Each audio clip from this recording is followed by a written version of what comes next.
আসসালামু আলাইকুম প্রিয় এসএসসি শিক্ষার্থীবৃন্দ, তোমরা যারা নবম দশম শ্রেণীতে পড়ছো অথবা সামনের আগত দিনগুলোতে তোমরা যারা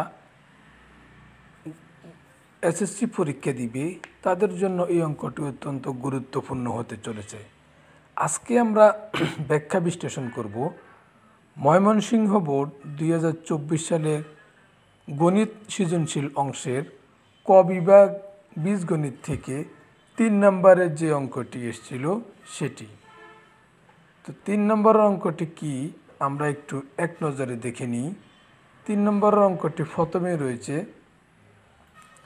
যে 1/√2 -1 প্লাস √2 একটি গুণোত্তর দ্বারা একটি এখানে সমীকরণ, এখানে উদ্দীপক দেওয়া রয়েছে। আরও একটি উদ্দীপক দেওয়া রয়েছে যে 3bx² - 4ax plus 3b equal 0। ক, দুটি সংখ্যার অনুপাত 3:7, লসাগু 168 হলে সংখ্যা দুটি নির্ণয় করো। খ, প্রমাণ করো যে x equal √2a plus 3b plus √-3b divided by √2a plus 3b minus √2a minus 3b। এবং গ, ধারাটির প্রথম 10টি পদের সমষ্টি নির্ণয় করো।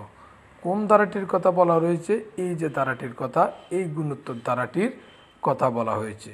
ডিয়ার লার্নার, আমরা এই অঙ্কটি ব্যাখ্যা বিশ্লেষণ করার জন্য তোমাদের জন্য আমরা আগে থেকে এটি সাজিয়ে রেখেছি।